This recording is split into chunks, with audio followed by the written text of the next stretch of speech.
This time I have a Betamax portable that was made by Sanyo for Sears. It had a tape jammed in it. The owner of it removed the tape themselves. I don't know what other damage has been done, but we're going to have a look at this one and see if there's anything that can be done. Let's check it out. This time I have a portable Betamax. This one's a Betavision sold by Sears. It was made by Sanyo, and this machine is quite heavy. Very heavy, actually. How anybody could carry one of these things around with them, I don't know. It's a lot heavier than the Sony portable Beta. This uses the same standard NP1 battery pack that was used in all of these recorders of this era, including professional cameras like the EVW300 and the Betacams of the day. They used the same battery as this. It's a nickel cadmium battery, NP1. I've got a bunch of these from back in the day when I used them in my camera. Even my JVC GY-DV500 uses the same battery packs. Of course, these are all going to be shot by now. This is like over 40 years old, this battery. This machine here, apparently, well, he couldn't get the tape out of it, so he pried the tape out, and I'm sure there's other damage done now. But we'll take a look and see whether we can figure out why it's not working, and see if we can get this machine to operate. The fellow that brought me this, he brought me some tapes to transfer, and he said he pried the tape out. It would have been better if he brought the machine to me without prying the tape out, because obviously, we even just look at this cassette basket is bent.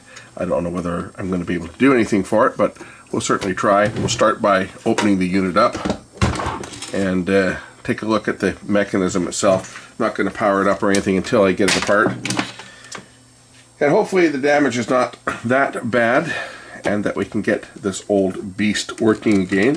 It's always nice to be able to save these old Beta machines from the scrap heap, because they are becoming rather scarce, and people have got tapes recorded in Beta, and of course that's why you need a machine to play them back. So whenever I can save a Beta machine, it's usually well worth it, the effort to try to get one running again if possible. I'm going to remove out the top cover here. This should just lift off, if I'm not mistaken. It just clips in place here by a couple of little clips. Well, there might be some screws under the rubber mat on this one. Is there screws under the rubber mat? I think there is. So let's just pop out the rubber mat and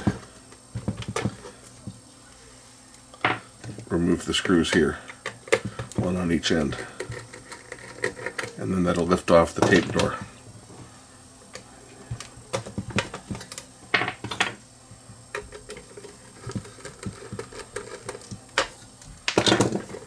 Alright, now the tape door will lift off, and the top cover should now lift off as well, and we can see what the mechanism looks like inside, which is completely different than Sony's version of their portable. This one uses a conventional U-loading arm, which I actually like this design, as opposed to Sony's with the retractable pins, but this made for a much heavier mechanism, much heavier weight-wise. To carry something like this around was kind of a pain. This is likely to be a very short video, because it looks like the plastic catch that is used to hold the tape in place, hold the tape compartment down, has been snapped off. When the owner of this pried this open, he broke this plastic catch here, which is what locks this down. And I don't think I'm going to have much of a chance of repairing that. Unfortunately, I don't know what else I can do on it. Catch is snapped off. You can see it right there. So unfortunately, this one may be a lost cause. I wonder if I can just, if I hold the thing closed, whether it will thread up. Of course, if I let go of it, it's going to pop up and it's going to break the tape, but I'm just curious as to whether this thing actually would do anything if I were to hold it closed. In other words, are the belts any good in it? Because there's not a snowball's chance in hell I'm going to find that. And don't even suggest 3D printing it, because I can't 3D print anything. I would not be able to design that. I don't even know what the original one looked like. but there was a hook on top of that thing that held this in place. It latched down to the bottom of this. There's a little, if you look down here, you'll see on the bottom of this, there's a little, see that little roller there? That's what locked in place to hold it shut. So there was a little clip little hook that clipped back. I think it went back the other way. And then once this is pressed down, when it's in the eject mode, it locks it in place. If we apply power, we can hear the loading motor. That's likely all that was wrong was the belt slipping, and yet it got pried to get a tape out, and that is what has caused all this damage now. Too bad. Where's that belt that's slipping? Probably on the bottom here, underneath here, more than likely.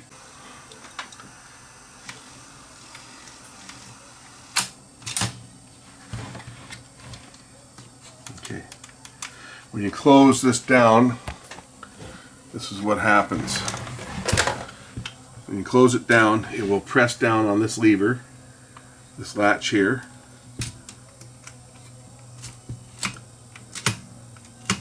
It should anyway. Oh, you know what? It's because this clip is broken. That drops in place like that, and this goes down, and that starts the loading. The belt is slipping.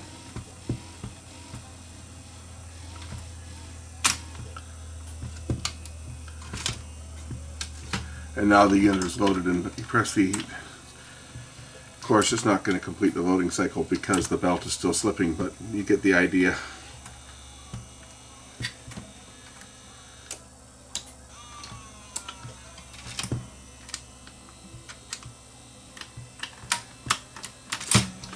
When you press the eject switch, oh, this has got a lock over.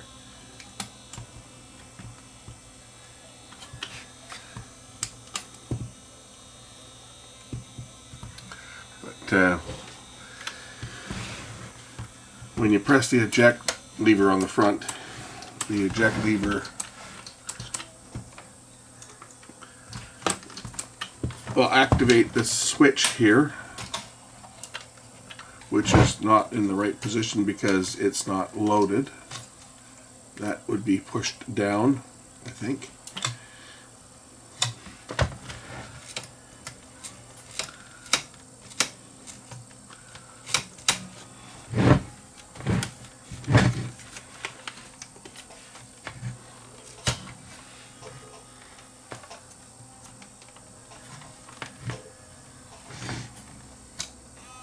There's the loading motor right here that's slipping.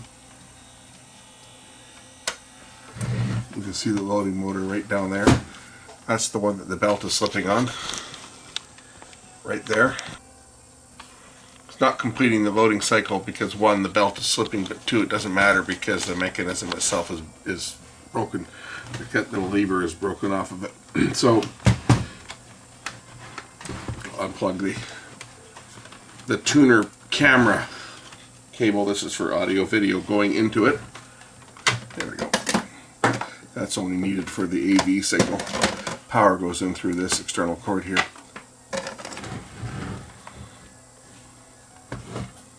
What's interesting is this is a 4-head machine. It's got 4 heads on here. If you look down through the top of the drum, you'll see 4 separate heads. Sony didn't do that. Sony had 3-head machines. They never had any 4-headers.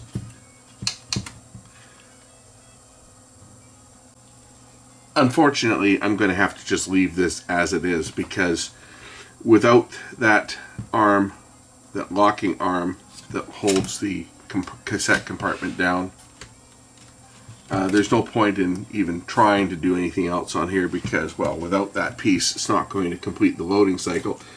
That latch, that catch has to latch in place when the cassette basket goes down. It swings forward and operates a switch.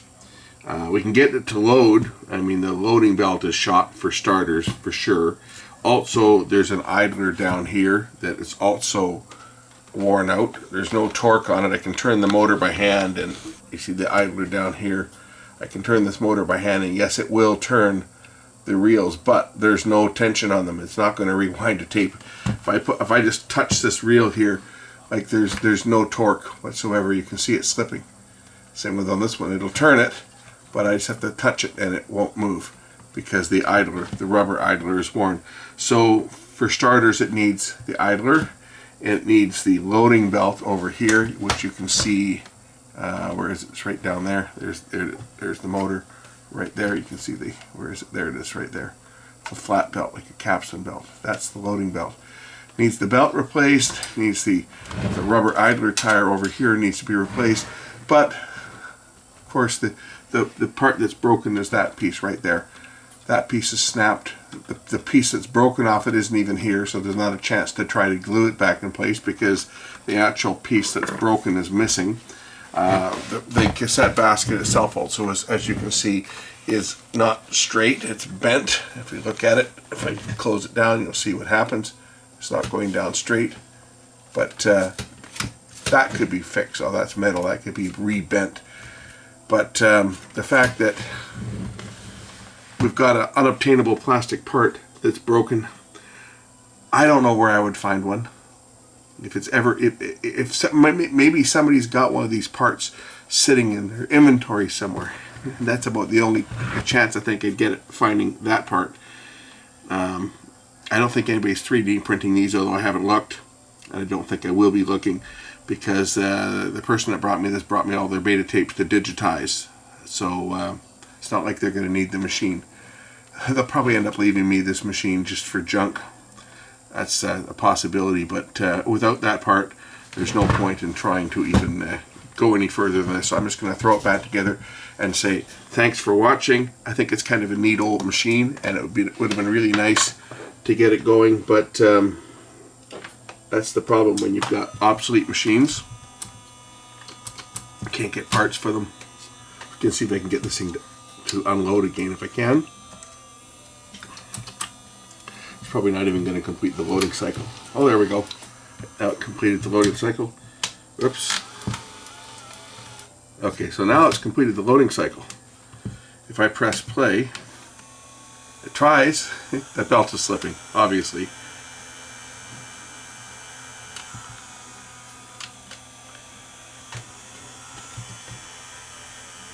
At least the motor's turn. If I hit the eject button here, I should be able to get this thing to go back into eject. Maybe not.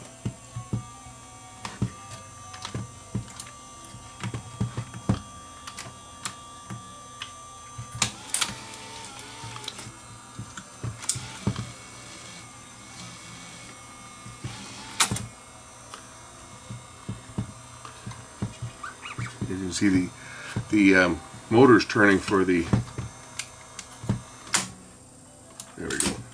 The motor was turning for the reel drive, but the reels weren't turning because that idler is slipping anyway. Now it's in the unloaded position. I think the mechanism's probably okay on this. It doesn't look like it's got surface mounted caps, so the caps are probably okay, but that broken part there that's what's holding us up. So I will say thanks for watching, and we'll catch you in the next one. Bye.